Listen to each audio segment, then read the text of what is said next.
A Dance in Fire, Chapter 4, by Warren Jarth. 18 Bosmeri and 1 Cyrodiilic, former senior clerk for an Imperial Building Commission, trudged through the jungle westward from the Xylo River to the ancient village of Vindisi. For Decumus Scotti, the jungle was hostile, unfamiliar ground. The enormous vermiculated trees filled the bright morning with darkness and resembled nothing so much as grasping claws bent on impeding their progress. Even the fronds of the low plants quivered with malevolent energy. What was worse, he was not alone in his anxiety.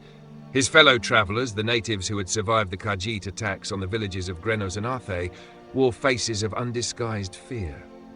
There was something sentient in the jungle, and not merely the mad but benevolent indigenous spirits. In his peripheral vision, Scotti could see the shadows of the Khajiiti following the refugees, leaping from tree to tree. When he turned to face them, the lithe forms vanished into the gloom as if they had never been there. But he knew he had seen them, and the Bosmeri saw them too, and quickened their pace. After 18 hours bitten raw by insects, scratched by 1,000 thorns, they emerged into a valley clearing. It was night, but a row of blazing torches greeted them, illuminating the leather-wrought tents and jumbled stones of the hamlet of Vindisi. At the end of the valley, the torches marked a sacred site, a gnarled bower of trees pressed close together to form a temple. Wordlessly, the Bosmeri walked the torch arcade toward the trees. Scotti followed them. When they reached the solid mass of living wood with only one gaping portal, Scotti could see a dim blue light glowing within. A low sonorous moan from 100 voices echoed within. The Bosmeri maiden he had been following held out her hand, stopping him. "You do not understand, but no outsider, not even a friend, may enter," she said. "This is a holy place." Scotti nodded and watched the refugees march into the temple, heads bowed. Their voices joined with the ones within. When the last wood elf had gone inside, Scotti turned his attention back to the village. There must be food to be had somewhere. A tendril of smoke and a faint whiff of roasting venison beyond the torchlight led him. They were 5 Cyrodiils, 2 Bretons and a Nord. The group gathered around a campfire of glowing white stones, pulling steaming strips of meat from the cadaver of a great stag. At Scotti's approach, they rose up, all but the Nord, who was distracted by his hunk of animal flesh. "Good evening. Sorry to interrupt, but I was wondering if I might have a little something to eat. I'm afraid I'm rather hungry, after walking all day with some refugees from Grenos and Arthe." They bade him to sit down and eat, and introduced themselves. "So the war's back on, it seems," said Scotti amiably. "Best thing for these effete do-nothings," replied the Nord in between bites. "I've never seen such a lazy culture. Now they've got the Khajiiti striking them on land and the High Elves at sea. If there's any province that deserves a little distress, it's damnable Valenwood." "I don't see how they're so offensive to you," laughed one of the Bretons. "They're congenital thieves, even worse than the Khajiiti, because they are so blessed meek in their aggression." The Nord spat out a gob of fat, which sizzled on the hot stones of the fire. "They spread their forests into territory that doesn't belong to them, slowly infiltrating their neighbours, and they're puzzled when Elsweyr shoves back at them. They're all villains of the worst order." "What are you doing here?" asked Scotti. "I'm a diplomat from the court of Gehenna," muttered the Nord, returning to his food. "What about you? What are you doing here?" asked one of the Cyrodiils. "I work for Lord Atreus's building commission in the Imperial City," said Scotti. "One of my former colleagues suggested that I come down to Valenwood. He said the war was over, and I could contract a great deal of business for my firm rebuilding what was lost. One disaster after another, and I've lost all my money. I'm in the middle of a rekindling of war, and I cannot find my former colleague."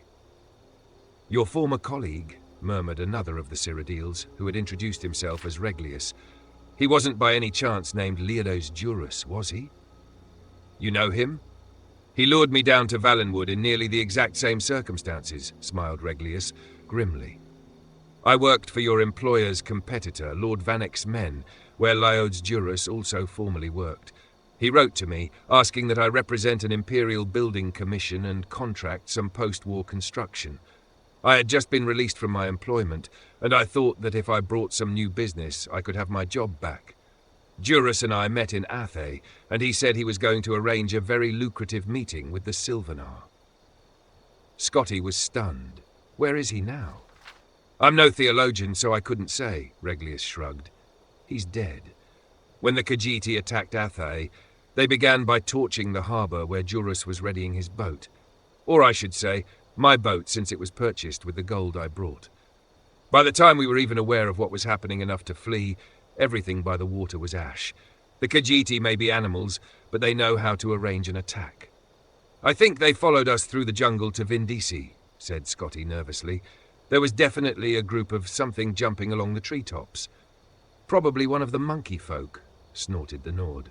"Nothing to be concerned about." "When we first came to Vindisi and the Bosmeri all entered that tree, they were furious, whispering something about unleashing an ancient terror on their enemies." The Breton shivered, remembering. "They've been there ever since, for over a day and a half now. If you want something to be afraid of, that's the direction to look." The other Breton, who was a representative of the Daggerfall Mages Guild, was staring off into the darkness while his fellow provincial spoke. "Maybe. But there's something in the jungle too, right on the edge of the village, looking in." "More refugees, maybe?" asked Scotti, trying to keep the alarm out his voice. "Not unless they're travelling through the trees now," whispered the wizard. The Nord and one of the Cyrodiils grabbed a long tarp of wet leather and pulled it across the fire, instantly extinguishing it without so much as a sizzle. Now Scotti could see the intruders, their elliptical yellow eyes and long cruel blades catching the torchlight. He froze with fear, praying that he too was not so visible to them. He felt something bump against his back and gasped. Reglius's voice hissed from up above. "Be quiet for Mara's sake and climb up here." Scotti grabbed hold of the knotted double vine that hung down from a tall tree at the edge of the dead campfire. He scrambled up it as quickly as he could, holding his breath lest any grunt of exertion escape him. At the top of the vine, high above the village, was an abandoned nest from some great bird in a trident-shaped branch. As soon as Scotti had pulled himself into the soft, fragrant straw, Reglius pulled up the vine. No one else was there, and when Scotti looked down, he could see no one below. No one, that is, except the Khajiiti, slowly moving toward the glow of the temple tree. "Thank you," whispered Scotti, deeply touched that a competitor had helped him. He turned away from the village and saw that the tree's upper branches brushed against the mossy rock walls that surrounded the valley below. "How are you at climbing?" "You're mad," said Reglius under his breath. "We should stay here until they leave. If they burn Vindisi like they did Athe and Grenos, we'll be dead sure as if we were on the ground." Scotti began the slow, careful climb up the tree, testing each branch. "Can you see what they're doing?" "I can't really tell." Reglius stared down into the gloom. "They're at the front of the temple. I think they also have, it looks like long ropes, trailing off behind them, off into the pass." Scotti crawled onto the strongest branch that pointed toward the wet, rocky face of the cliff. It was not a far jump at all. So close, in fact, that he could smell the moisture and feel the coolness of the stone. But it was a jump, nevertheless, and in his history as a clerk, he had never before leapt from a tree 100 feet off the ground to a sheer rock. He pictured in his mind's eye the shadows that had pursued him through the jungle from the heights above. How their legs coiled to spring, how their arms snapped forward in an elegant, fluid motion to grasp. He leapt. His hands grappled for rock, but long, thick cords of moss were more accessible. He held hard, but when he tried to plant his feet forward, they slipped up skyward. For a few seconds he found himself upside down before he managed to pull himself into a more conventional position. There was a narrow outcropping jutting out of the cliff where he could stand and finally exhale. Reglius. Reglius. Reglius. Scotti did not dare to call out. In a minute, there was a shaking of branches and Lord Vernek's man emerged. First his satchel, then his head, then the rest of him. Scotti started to whisper something, but Reglius shook his head violently and pointed downward. One of the Khajiiti was at the base of the tree, peering at the remains of the campfire. Reglius awkwardly tried to balance himself on the branch, but as strong as it was exceedingly difficult, with only one free hand. Scotti cupped his palms and then pointed at the satchel. It seemed to pain Reglius to let it out of his grasp, but he relented and tossed it to Scotti. There was a small, almost invisible hole in the bag, and when Scotti caught it, a single gold coin dropped out. It rang as it bounced against the rock wall on the descent, a high, soft sound that seemed like the loudest alarm Scotti had ever heard. Then many things happened very quickly. The Cathay rat at the base of the tree looked up and gave a loud wail. The other Khajiiti followed in chorus, as the cat below crouched down and then sprung up into the lower branches. Reglius saw it below him, climbing up with impossible dexterity, and panicked. Even before he jumped, Scotti could tell that he was going to fall. With a cry, Reglius the clerk plunged to the ground, breaking his neck on impact. A flash of white fire erupted from every crevice of the temple, and the moan of the Bosmeri prayer changed into something terrible and otherworldly. The climbing Cathay rat stopped and stared. "Kirgo," it gasped. "The Wild Hunt." It was as if a crack in reality had opened wide. A flood of horrific beasts, tentacled toads, insects of armor and spine, gelatinous serpents, vaporous beings with the face of gods, all poured forth from the great hollow tree, blind with fury. They tore the Khajiiti in front of the temple to pieces.